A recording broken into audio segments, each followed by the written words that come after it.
Hi there, welcome back to the channel. Today, the top 3 mistakes that newbies make when they buy their first synthesizer. Now, I say newbies, but this probably applies to most of us, maybe even all of us. I know I've been a victim of this. So let's get on with it.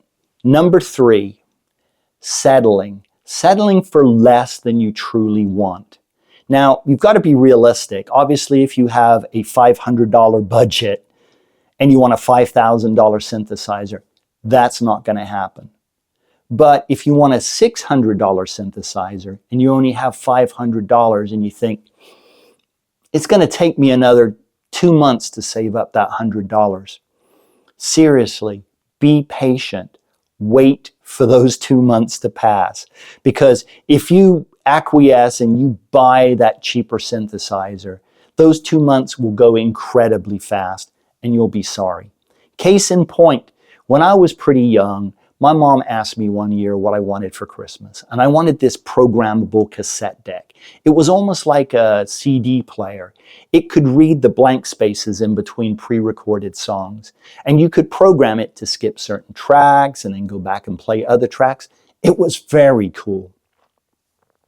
When we got to the store, they didn't have the unit I wanted. They had a lesser model.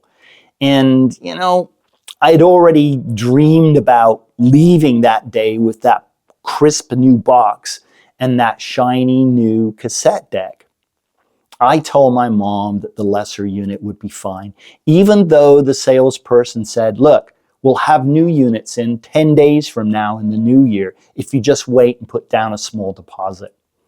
No, I was impatient. I wanted it now. I wanted it in that box, in my arms, leaving that day. Now, in my defense, I was only 14 years old, but I'll tell you, I learned a good lesson.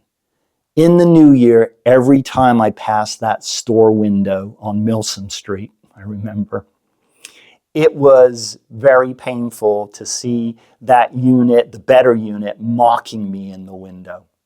Don't settle. Wait. All right, sometimes they're just on back order, and you might have to wait 2 months. You have the money, but they're on back order. It pays to be selective and be patient. All right. Number 2, form over function. Don't fall for the form over function. I'm seeing this more in higher end keyboards, but I'm seeing it in lower end keyboards too. Potentiometers with bands of LEDs around them. Pitch and mod wheels that have LEDs. As you turn the mod wheel up, the LEDs go up and back and forth. That's just bling. It's superfluous bling. It doesn't add anything to the sound. It really doesn't add anything to the performance. If you're playing, you shouldn't be looking at the keyboard anyway. And even if you are, you're probably not going to be looking at the pitch and mod wheels. I suppose in a darkened environment, it could have some utility. But for the most part, manufacturers add it just as bling. They know that it helps sell the units. If you're familiar with PC enthusiasts, they put their own PCs together, they build their own PCs, and they use motherboards with LEDs, memory with LED, coolers with LEDs, power supplies with LEDs, fans with LEDs. My main music computer has all that stuff, not because I planned it that way. Those just happened to be the best parts, and it just happened to come that way. Because on computer components, it's more of a standard thing now. But on keyboards, not so much. Don't be seduced by the bling, okay? Get the keyboard that's best for you. Now, sometimes that can be the keyboard or the synthesizer with the bling. So that's cool. But don't settle for the blingy keyboard when the other one is just a better unit. Number 1. I know I'm going to get a little bit of hate on this in the comments. Just be polite. And I might even hear from my best friend because he's a big believer in what I'm going to tell you not to do. Don't buy a monophonic synthesizer. There is absolutely no reason in this day and age to buy a monophonic synthesizer? Okay, maybe there's a couple of reasons.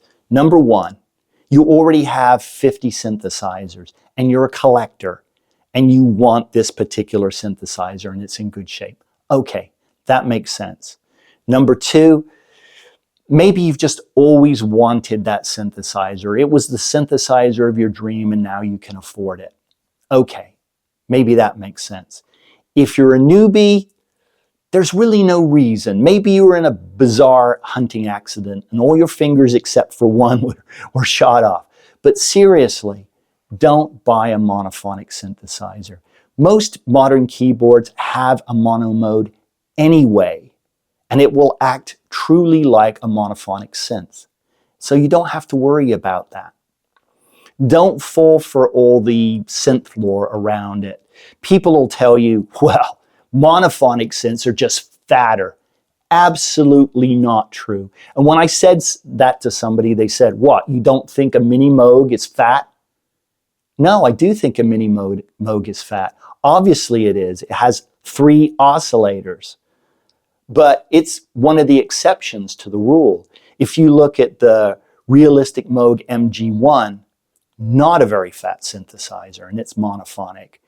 The beloved Roland SH-101. I love that synth. And if I was going to buy any monophonic synth, it would be that one, but I'm not going to buy a monophonic synth. It's truly a beautiful sounding synthesizer, but I won't buy it because it's monophonic and it's thin. And there's plenty of others. The Octave Plateau Cat, the Kitten, they're all thin. The ARP Odyssey, truly an amazing synth for its time, but not what I would call a fat synth, not compared to something like a mini Moog, which is, like I said, the exception to the rule. The other thing you'll hear people say, well, if you're new and you're trying to learn subtractive synthesis, a monophonic synth is just easier to get your head around. Once again, absolutely not true. Compare the controls on a Roland SH-101 to a Roland Juno 106. A lot of the same controls. Select an oscillator, select your LFO parameters, there's a filter, there's an envelope. It's basically the same controls. Don't settle for a monophonic synth. It's just a bad idea. There was a reason to buy monophonic synths. Back in the 70s, when commercial synths were really starting to become a norm in the late 70s, a polyphonic synth maybe cost you $3,500. Now, most gigging musicians can afford that, but $500 for a mono synth, that was affordable. And maybe if you're carting around a Rhodes suitcase and maybe if you were lucky enough to have an electric grand, or maybe you were just using a house piano, adding a monophonic synth was a kind of a cool thing. You could play bass lines, you could play lead lines, you could do sweeps and have effects. And people back then would definitely have come up to you and said, hey, that was really cool. What was that? But affording a polyphonic synth was mostly out of the grasp of gigging musicians back in the 70s, you know, playing dive bars. I'm not talking about Keith Emerson. Obviously, he could afford anything he wanted. I did an episode called The Most Influential Synths. And in that one, I talked about the Prophet 5. The Prophet 5 cost like $3,500, something like that when it was brand new. In 1978, it was like about $3,500. You could buy a Ford Pinto car, brand new, for less than that. It was still over $3,000, like $3,100. We could buy a whole car. Now, I know I don't need to say it, but we would all prefer the synthesizer, right? We'd all take the Prophet 5. The Pinto was never a very good car anyway. But the bottom line is there is no good reason to buy a monophonic synthesizer. You can buy plenty of polyphonic synthesizers at a good price, equal to the prices of monophonic synthesizers today. The only reason to do it is, like I said, if you're a collector, if it's just something you've always wanted. Anyway, that's it for this episode. I guess I'll just sum it up. Number 3 was don't settle. Don't settle. Wait until you can afford exactly what you want. Or if it's on back order, wait those couple of months. Really, just make do with what you already have. Number 2, form over function. Don't fall for that. Don't fall for the bling. Get the synthesizer that's just better sonically and is a better performer. And number 1, don't settle for monophonic synths. It's a pet peeve for me, and you can tell me in the comments how I'm totally wrong and monophonic synths truly have a place in this world. But I just don't really see it. Thanks for your time. Thanks for watching. Take care. I'll be back in another episode soon. And if you want to, you should think about subscribing. Bye now.